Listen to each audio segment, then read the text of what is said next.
Zdravím vás ľudia pri dnešnom videu, v ktorom si povieme storytime o tom, čo sa stalo na streame 9. januára. Pre tých, čo nevedia, na mojich TikTokových livestreamoch sa venujeme odhaľovaniu predátorov na internete, aby som na to poukázal, aké to dokáže byť nebezpečné, hlavne pre mladé dievčatá. Priebeh streamu je taký, že som si založil fejkový účet 14-ročného dievčaťa a denne mi napíše desiatky dospelých mužov. Niektorí sú samozrejme úplne v poriadku a iba sa chcú uistiť, či mám naozaj 14, a keď zistia, že mám naozaj 14, tak povedia, že to nie je miesto pre mňa, po prípade ma nahlásia, to je to, jak by to asi malo prebiehať. Ale potom v priemere každý druhý mi píše všelijaké návrhy, sexuálne, pýtajú si rôzne fotografie, chcú ma zaučiť ako mladé dievča. No a niektorí samozrejme sa chcú aj stretnúť. No a jeden z nich bol človek, o ktorom je toto video. Samozrejme, kto by mal záujem, môj TikTok vám vyskočí tu. A poďme k hlavnej téme videa. Ako každý deň mi napísalo desiatky ľudí. Ja som si vybral jedného. S ním sme si začali dopisovať. Najprv bol trošku divný, písal mi rôzne také až básnické šifry, alebo jak to povedať. Proste bolo to také divné. Čo tým myslíš?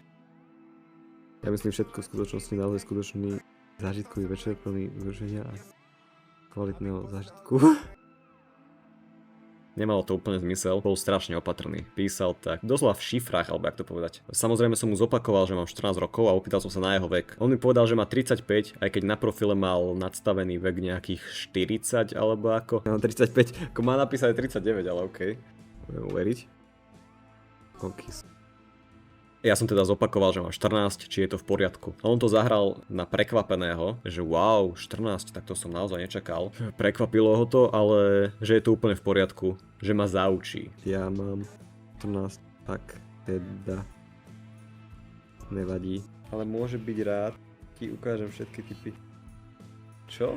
A tam to začalo. Chcel ma zaučiť. Potom mi napísal, že by ma vyboskával, že by mi vyboskával celé telo. Až nakoniec sa opýtal, či by som sa s ním nechcel stretnúť. Ja taký, že neviem, či to je úplne dobrý nápad, že sa nepoznáme, ale nakoniec, že OK.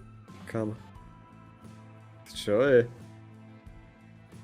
Dobre, tak asi mu nevadí, že mám 14, očividne. Čo by sa robilo? Začalo by sa. Čo by sa začalo? Tento je aký divný. Môžem ti to všetko osobne vysvetliť.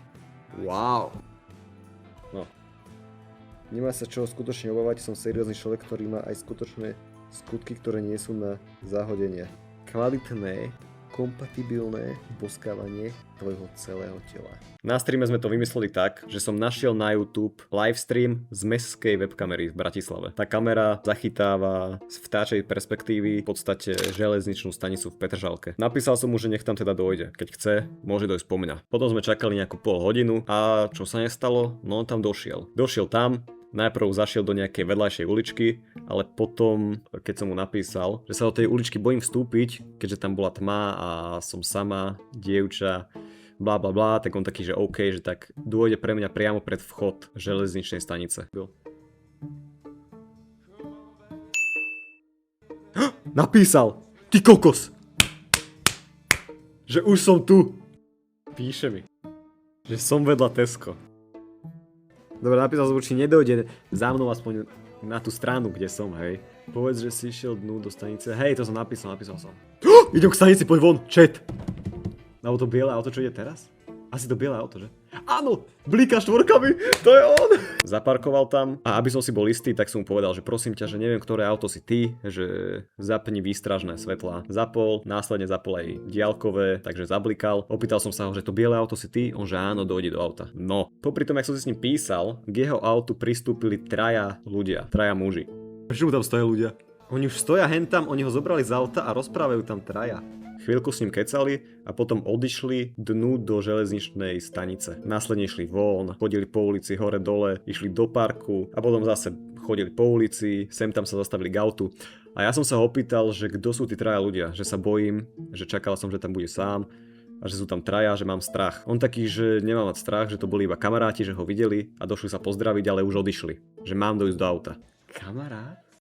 Vtedy som mal dosť dobrý dôvod na to naťahovať ho, tak som vravel, že sa bojím, bla bla bla, že som v stanici. On na mňa začal pomaličky viac a viac tlačiť, že mám teda dôjsť, že už sa začína trošku hnevať, už sa mu nechce čakať, bla bla bla, ale stále trvalo to asi nejakú pol hodinu celé. A stále tam behali tí traja chlapi. Traja chlapi behali, on bol v aute. A vtedy mi úplne nedoplo, že či je tam nejaká spojitosť, alebo sú to naozaj jeho kamaráti, alebo čo je za tým, hej. Spýtam sa, že kto tam je zase, ja sa ich bojím. Ale čo keď to sú únosové, že ma chcú uniesť? Že sú traja. Jak tam stoja? To kto sú, chápeš? No po pol hodine, jak sa ma snažil vylákať z tej železničnej stanice, na ktorej som akože bola, ako 14-ročné dievča, sa nahneval a že odchádza. A čo sa nestalo? Predtým, jak odišiel, k jeho autu pristúpili tí traja muži, nastúpili do ňoho a všetci štyria spolu odišli.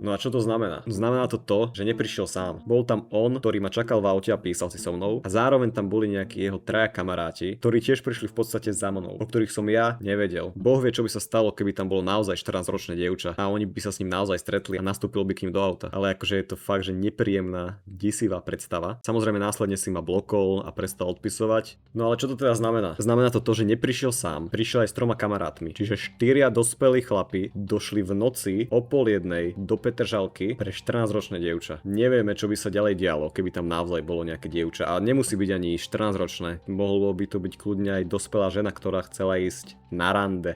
Dajme tomu. Verím, že by to asi nebolo úplne príjemné prekvapenie, keď čakáš, že prídeš za mužom a zrazu namiesto jedného sú tam 4. Týmto by som chcel iba upozorniť aj vás na YouTube. Či už ste neplnoletí, alebo ste plnoletí. Treba dávať pozor, s kým si píšete, kde si píšete, s kým si vaše dieťa, vaša dcéra píše, kým sa chce stretnúť, s kým sa stretáva, lebo naozaj minimálne 4 behajú po Bratislave. Minimálne 4 muži, ktorí nevedeli, že toto všetko je fake, došli v noci do Petržalky s tým vedomím, že sa idú stretnúť so 14-ročným dievčaťom. Oni nemali vôbec tušenie, že je to fake. Oni boli presvedčení v tom, že naozaj sa idú stretnúť so 14-ročnou babou. Je to hrozné, preto dávajte na seba pozor, či už na internete alebo aj v realite. Ďakujem za zhliadnutie tohto videa. Budem vďačný za odber, like, koment. Kľudne napíšte do komentáru, čo si o tom vymyslíte. Budem rád, keď sa zastavíte na môj TikTok, kde streamujem každý deň od 10:00 a vidíme sa niekedy na budúce. Majte sa.